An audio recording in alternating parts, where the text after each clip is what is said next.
Hey, everybody. Bobby Medina here with my very good friend, Paul Barron. And today we are bringing you a very special and fun person here, young trumpet player from Vancouver, Canada, fantastic musician, creating lots of cool things here. We almost lost him as a trumpet player because he was going to go the microbiology route, but luckily fate stepped in and he's decided he's going to pursue his dreams and, be a musician just like the rest of us here. So we'd like to welcome Michael Kim. Thanks so much, Bobby. All right. Hi, Michael. I've been really fortunate to be involved in two of your projects. And for anybody that hasn't seen them, do yourself a favor and check them out. The sound quality, the video quality, And the playing, the mixing, the editing, everything about it is just really first rate.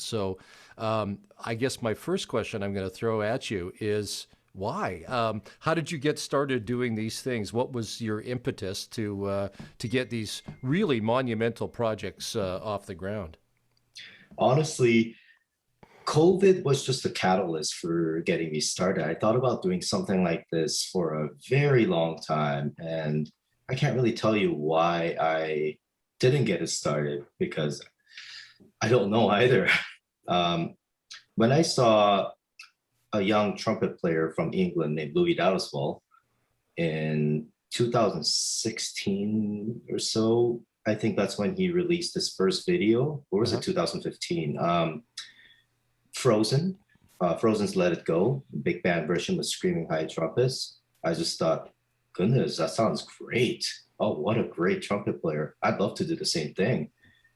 And then I saw him and Wayne Bergeron, which is my all-time idol. He's my trumpet god. And he and Louis Daswell were playing side by side, well, remotely because they live in two different parts of the world. Doing, can't remember what the song titles. it was another Disney thing, wasn't it? Yeah, that's right. It's another Disney thing. When Wish you Upon a wish upon Star. a star, Yeah, yeah. that's Yeah, yeah. right. And I thought, goodness, why can't I do that? I really want to do that. And I thought about reaching out to Wayne, and I just told myself, you know what? No, you're not. You're not good enough. Why are you gonna reach out to Wayne? What is he gonna do for you? So I just didn't even bother. And I just played trumpet as I normally did. I did tons of gigs and just lived my life the way I was living. And COVID hit. So now all my gigs are gone. All of my jobs, no nothing, no money coming in. I can't even play my trumpet without my mute on in my house because it's an apartment. And Yeah, that's that's a all. bummer. I had 2 years of that, the worst two practicing years of my life in Anaheim at one point, Mhm. playing with a mute into a closet. I remember Oh that. my goodness, yeah. And for me, it's not even a mute, it's a silent brass, which has even worse amount of back pressure than a Harman mute, let's say. And I'm just fiddling around and I thought, you know what? That's it. My friend just moved to a new house. He just bought a house and he is my recording engineer now. Jim Hobson, what a great trombone player. He's a very, very good musician. Mhm. And I thought, you know what? Why wouldn't I ask him to help me record? Because I bought a Royer 121 and Polo X as well, and just in hopes of being able to record somewhere. Then I went over to his house and just started playing without my mute on, and it was so liberating. And I was talking with him, hey, why don't I start with a remote project?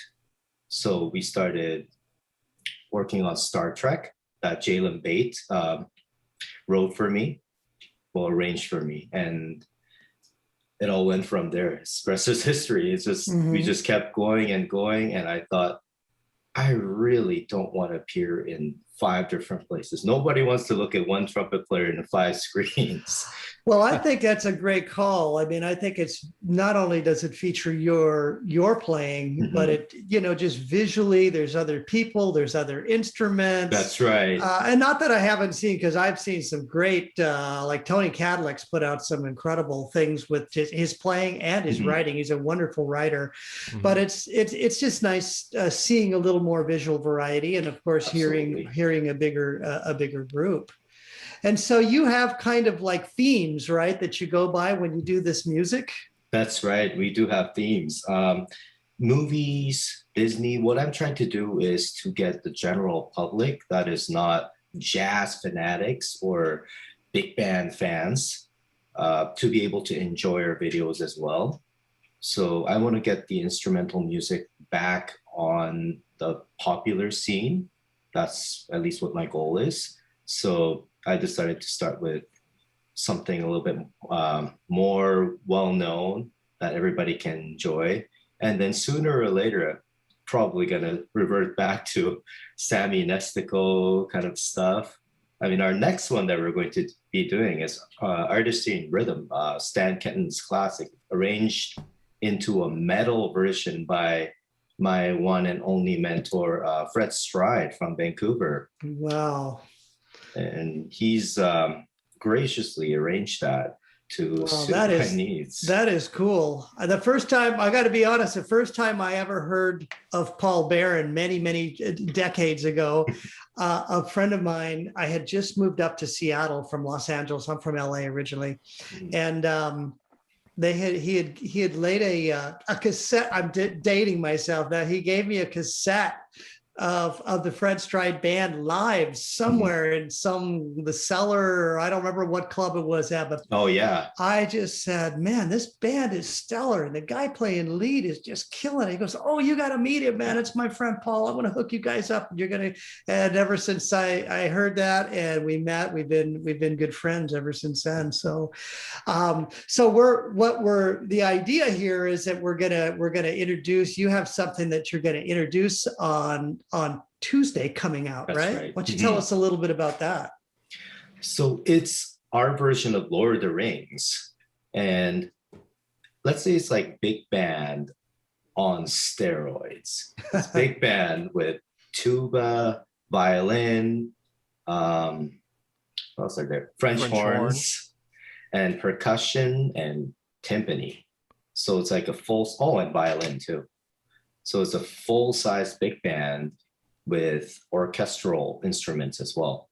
And I wouldn't say it's like a big band thing. It's more like small, I wouldn't say jazz, small orchestra. Like a pops kind of orchestra kind of Yes, sound. that's right.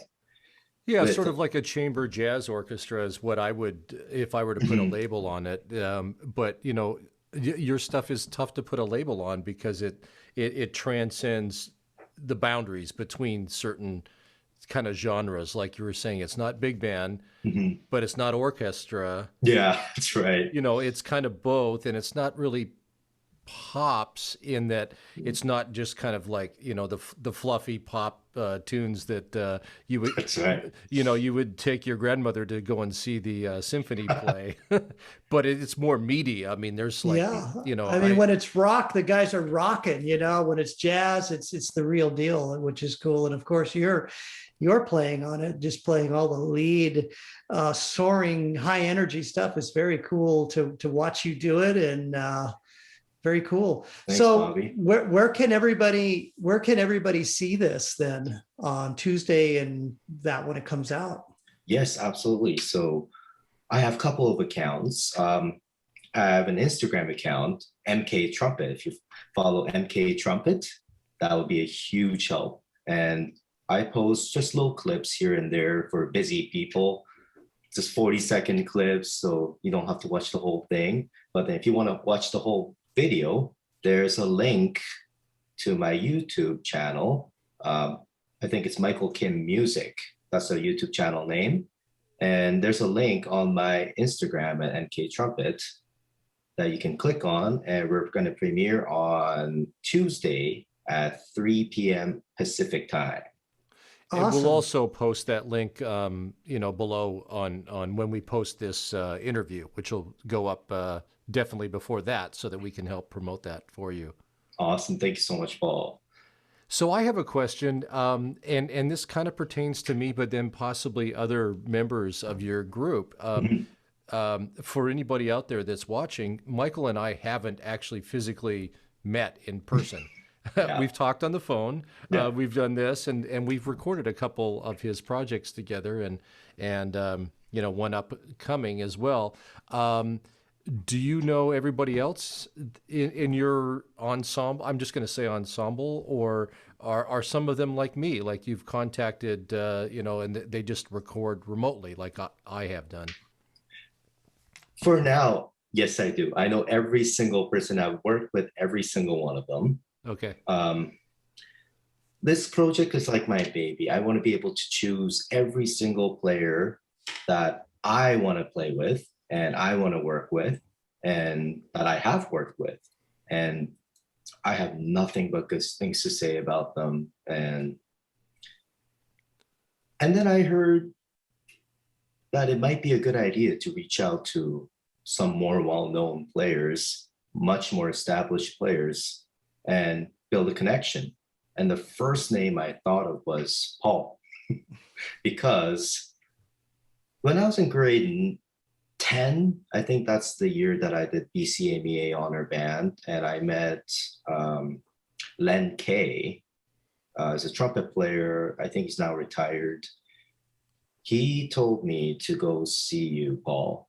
That was actually quite a while ago, but then you already moved to Seattle by then, and you're touring all over the place. So I could have messed you up years ago, and we wouldn't even have this discussion then, because you sound so good now. Like, damn it, I should have screwed you up sooner. Well, Paul, you're a legend here. Oh. Everybody talks about you. It's Fred raves about you, and he's my biggest mentor. So I thought, you know what? The worst thing you could say is no. I'm going to reach out to Paul and see if he wants to join the project. And because I'm a trumpet player, I'm quite picky in terms of trumpet playing. So I just wanted to pick somebody that I know that I don't have to worry about in terms of their playing or anything like that. So I just thought it was a long shot, and I reached out to you and you said yes. So that was great. Well, I'm glad you did. I've had a lot of fun, and if there's a silver lining to this whole COVID time, it's having the time and just being set up to be able to do these types of recording sessions. It's a lot of fun and gratifying for me as well to contribute, just my little small part. Oh, that's really great to hear. Yeah, it's really fantastic to be able to play, even though it's not together. One day, I think through this connection, one day I hope to play with you in person. And just to revert back to what your original question was, I knew everybody and I've worked with everybody so far, but our next project coming up, I've reached out to other players I've never met before, only heard of, and never even seen before. And I just reached out to them and formed the trumpet section. Next, I'm going to form a trombone section like that too, but then keep our core guys as well, like Jim and this young talent, Cameron Henderson. He's a little younger than me. And I haven't seen a trombone player play like that at that age ever. So I wanted to include him. He played first trombone and second trombone in Lord of the Rings. And oh my goodness, he sounds great. So wonderful. And yeah. Our very own Bobby Medina will be involved. Am I letting the cat out of the bag by saying that? No, not at all. Is there a sixth trumpet part for me or what? I've spoken for that already. Sixth is mine. You can have fifth if you want it. Okay. Well, I'm looking forward to it. I mean, the arranging is stellar, and of course, Fred's stride chart. I mean, that's the coolest of the cool. Well, let's change Absolutely. gears for just a minute because you know our group here. There's trumpet centric, and I'm sure there's a lot of people that may not know of your name yet. But once you know, Michael is a just a high energy kind of lead soloist, soloistic type of player in these types of situations. And you know, we have a lot of people always asking us questions about ideas about practicing or Mhm. issues that they might be experiencing and stuff. Why don't you tell us a little bit about you know, what you do kind of on a daily basis right now, even though it's with a mute, to keep yourself in shape, and That's right. how you gear up for a gig, you know, for a recording like this, because it takes a lot to play the part you're playing. I can tell you that. Thanks so much, Bobby. It is quite difficult. I'm not gonna lie. Some of the takes I did 8, 9, 10 takes to be able to play one line. Generally, it's not the case. I like to do everything just one shot. And because mine's the solo part, and I have to be able to sound natural. But some lines are just almost impossible to play well in tune and just without any sort of mistakes. So what I do is I don't generally like to practice range or anything like that, especially with the mute. I think it's quite ineffective because some days you're going to be great, some days you're not going to be so great. So on the days you're not going to be so great, if there's a lot of them with a mute in, it's just going to Or form a bad without. habit. Or without, yeah, it's just going to form a bad habit. So what I do is just very simple Arvin studies, some Alan Vizzuti stuff. I'm sure everybody knows who he is. Of So course, yeah. He plays fairly monster. well. He's okay. Yeah, Alan Vizzuti studies. I do a lot of lip flexibilities, and I like to play quite soft in the higher register just to keep my chops up there.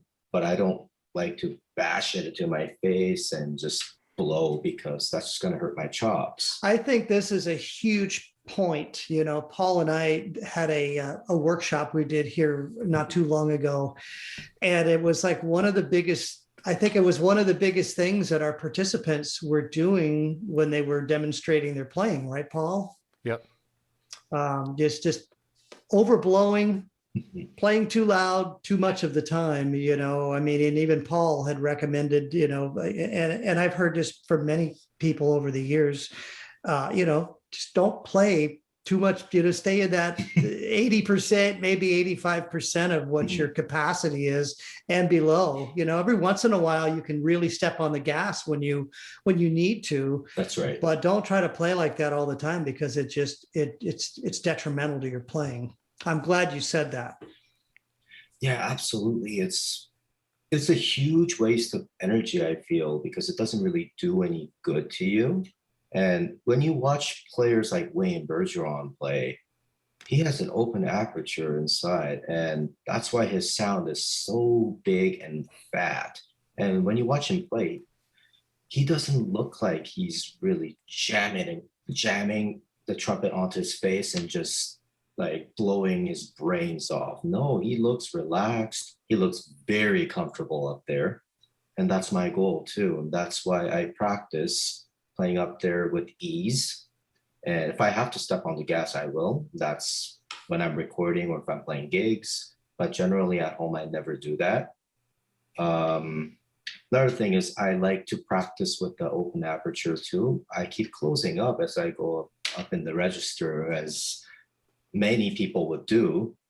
But the goal is for me to keep an open mouth rather than going E, and going up. Yes, it's easier. But if you do all as you go up, I find the sound quite fat and more open. And it's not as sizzly, no, but I feel that it's a little juicier. So that's what I practice mainly.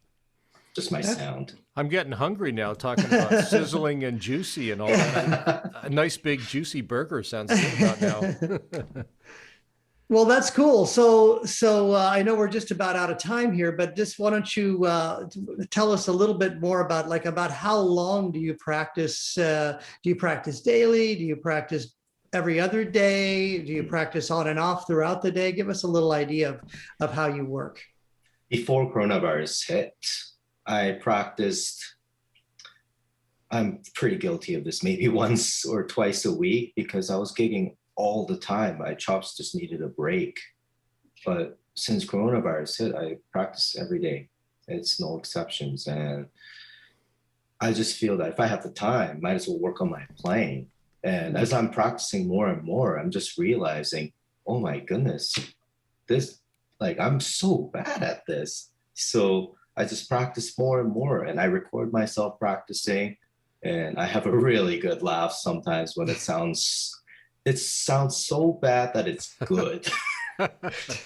But I feel that if you're practicing, you're supposed to sound bad because you should be working on something that you're not good at. I think that's a point well taken. I mean, the trumpet is humbling, and a lot of people. I mean, a lot of people have a regular kind of routine that they do, and I'm not against doing routines, but I have to break out of it, and I have to change up what I do in order to stay flexible, to keep my mind working, and to cover other areas of my horn. You can't just play a little bit of this, sometimes you got to play a lot of that for a while and then play a lot of this for a while. So that's cool. So what kind of gigs were you doing before Corona hit? I was doing lots of salsa. I was doing some mariachi as well. And of course, big band stuff, some jazz combo stuff. I did some few Kenny G style flugel, foo-foo gigs here and there. And so I had to pay my bills, party bands, wedding bands, just list goes on. Yeah. But the most fun I've ever had in gigs are just big band gigs that don't pay. So, Michael, thank you so much for being here with us. This is it's really exciting to see all the different projects that you've been releasing, and having been a part of this next one that's going to launch. Correct me if I get this wrong, but 3 p.m. Pacific time on Tuesday afternoon coming up. That's right. Tuesday. Okay. That's right. I got it. Yay. So very excited about that. Lord of the Rings. So if anybody hasn't checked out Michael Kim, do that on, is it Instagram at MK Trumpet? Yes, that's right. And then his YouTube channel, which is Michael Kim Music. Yes. On YouTube, and you'll see all those videos, and stay tuned. There's more to come. He's got some more projects in the works, and they're very exciting. So thanks again for being here with us and sharing some of your time. And for anybody watching, we're going to post the links as well. So if you don't transcribe that as I was talking, there'll be links below, so you can get to those channels and see that Lord of the Rings when that does launch. Yeah, so be sure to check it out. Be sure to check it out. Great stuff. Great job, Michael. Good to see you. Thanks so much, Bobby. Thanks so much, Paul. Really appreciate your time. All righty.